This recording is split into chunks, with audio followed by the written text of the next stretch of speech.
it's time now for a little bit of a reality check. Instead of charging future bank robbers a fee, as the White House suggests, why are we not investigating the past bank robbers and creating laws to outlaw bank robbery in the future? First of all, the White House plan would charge banks up to $120 billion over 10 years. We discussed it. That's $12 billion a year. They're going to pay $140 billion in bonuses for last year, and compare the $120 billion in fees to the drop in the bucket compared to the $24 trillion in state support that to this day allows the banks to continue to gamble with your money. It's 1/2 of 1% of the money. Anyway, not to mention the fact that this plan does absolutely nothing to actually restructure the system, to fix the giant hole in the bucket that lets the banks keep all the upside and stick you and me with the downside. Banks, to this day, as we speak, gambling, I guess the market's just closed, gambling with your money, taking risks that are, in fact, bigger than they were before the bailout, because before the bailout, we had at least 5 banks. Now they've consolidated it into 2 or 3. Just look at the derivatives explosion. That, since the government passed the Commodity Futures Modernization Act in 2000, no word about anything to make the secret derivatives market, the secret gambling market with your money, public. Boiling it down for you, the government decided 10 years ago to deregulate banks, taking chances with your money. Joining us now, Tennessee Republican Senator Bob Corker, a member of the Senate Banking Committee. He sent a letter this week to the Treasury Secretary, Tim Geithner, calling for more transparency in the system. Senator, you probably know I could not agree with you more in that particular request, but let's deal with the news of the day from the White House. What are your thoughts on the bank fee plan? Well, Dylan, I agree with you. I think we'd be so much better off. Let's put our focus on creating a regulatory regime that we all know is there, that we can count on. That's where our focus needs to be right now. The administration continually, just with the wind blowing, has been all over the board as it relates to the economy. And I think you know that we've tried to get banks to loan money and hope that they will loan money back home in Tennessee and all across this country. And we're continuing to change the rules of the game. So to me, what you've said is dead on, and that is we need to focus on putting in place a regulatory regime that will be appropriate for this country, that will focus on safety and soundness and transparency. We're not asking for anything crazy. We're just asking for transparent financial markets. It is 2010. We seem to have the technology. Secret markets work in the interest of the banks and against the customers. That seems to be difficult to achieve. We're asking to make it illegal to gamble with other people's money. I didn't think that was legal until I learned afterwards that it was, as I'm watching this. I don't understand why there's resistance to very simple things from the White House and from Democrats in Congress.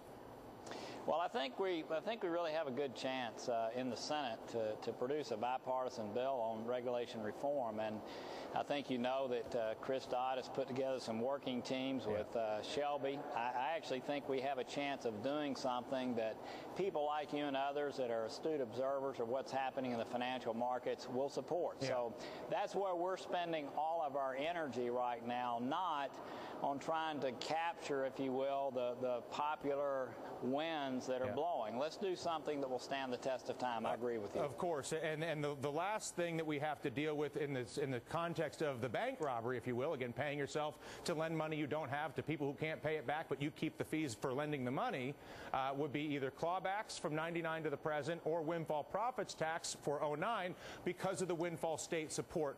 There was a congressman from Vermont today proposed a 50% windfall profits tax be levied on 09 profits to all TARP recipients. Again, Peter Welch, 50% tax on all bonuses over $50,000. Your thoughts on clawbacks and or windfall profits tax?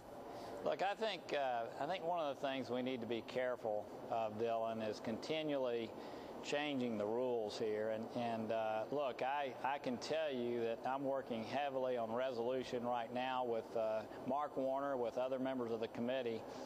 And what we need to do in this country is just do away totally with the entire mentality of any organization being too big to fail. We're really redefining, or have redefined, capitalism over the last year. And what we need to do is move away from that redefinition and make sure that when large institutions fail, they fail. I am not supportive of trying to go back and reorder things as you now are suggesting, or maybe someone else from Vermont is suggesting.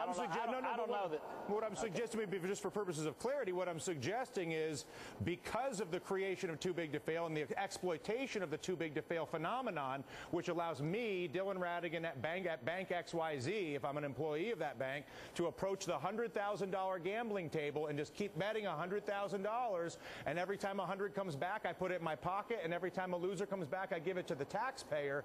And you're saying we shouldn't tax those profits, those hundreds of thousands of dollars that were basically given away with state support? Yeah, what I'm saying is that we need to see what's happened in the past. One of the things I'm doing tomorrow is spending 3 hours over at the Fed going through confidential documents as it relates to AIG. And what we need to do is learn from all of the things that have happened over this last couple of years. Yeah. Many of the excesses that have taken place, use that, and let's put in place a regime, as you and I were talking during the first section, that will stand the test of time. And I think as we try to go back and rehash and change, I think all that does is disturb an economy that is just now getting its footing going again. So, yeah, I'm not, I would have to see the details, and I might be misunderstanding what's being said right now, but I'd rather focus our attentions on getting this reg reform right and getting totally out of the vocabulary of U.S. citizens that any company is too big to fail. I guess I got to wrap this up, and we all would like to move on, but it's like having the bank get robbed, and we don't want, and we can figure out a new way to put new locks on the bank, but we don't want to get any of the money back. And I guess what I'm saying is we know that the bank was robbed. We know we need to restructure the way the bank is run. Why wouldn't we take back the money that was stolen? You and I will have that conversation another day. We both. Okay. I agree with a lot of what you're saying as it is. So, Senator Corker, thank you so much for the time. Thank you so much, and congratulations on this new format. I hope you'll have me back. Absolutely, Senator. Thank you for joining us this afternoon. I want to bring in former New York Governor Eliot Spitzer, known as the Sheriff of Wall Street in his tenure as an Attorney General, I should say, here in the state of New York. And you can see Christian Freeland there, U.S. Managing Editor for the Financial Times. And I welcome you both. Nice to see you. Thank you, Dylan. Nice to be here, Dylan. Where to begin? The president today, Christian, came out with a fee plan for the banks. How do you think this will go over?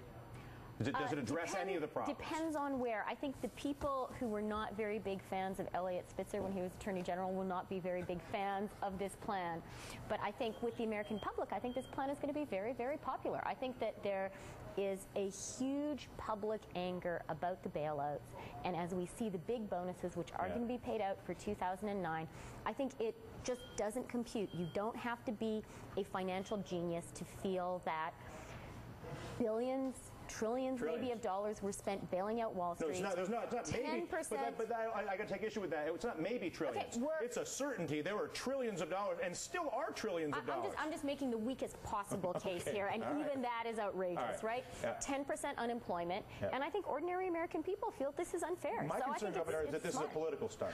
That this bank fee is a president trying to appear to do something while actually doing absolutely nothing. Look, I don't want to challenge the president's motive. I am supportive of him. I think we all should be and must be. I think you said it earlier. On a present value basis, this is nothing compared to the totality of the tax dollars spent. More fundamentally, the big issue is not a few dollars here and there, but structurally, what are we going to change so that the too big to fail, the capacity to gamble with our money, to have, as we said, it's become the catchphrase, we've socialized risk, privatized gain. That system has to be confronted. And the good senator, when he was talking, said something fascinating before. He said he's going over to the Fed to look at secret documents about AIG. Why are they secret? We own AIG. Let's get it all out there so we understand what happened. What did the Fed do? What did AIG do? What did Goldman do? Why the secrecy? Why are we still shrouding all this in the mystery? Let us all understand it. Understood to that end. Here is the bottom line. Eliot and Christian with us for the hour on the front of secrecy. If our government is serious about preventing future bank robberies and recovering the stolen money from the bank robbers of the past, we need the transparency that so many, Senator Corker, former Governor Spitzer, I got lists and lists of people, Christian, but these are just people in the room right now. But you need the transparency to have a market you can trust. You need to outlaw banks gambling with other people's money. How that became possible is beyond me, and you have to end the system that creates banks that are too big to fail. As for the fees on the banks, enough with the political stunts, in my opinion. Claw back to bank CEO compensation paid since '99, at least 95% of it. They were gambling 20-to-1 in the derivatives market. That's $20 worth of funny money. That works out to a 95% tax. And, of course, a windfall tax for bonuses, since the bailout would be more rational. If you provide windfall state support, you take the money back. It's economics 101.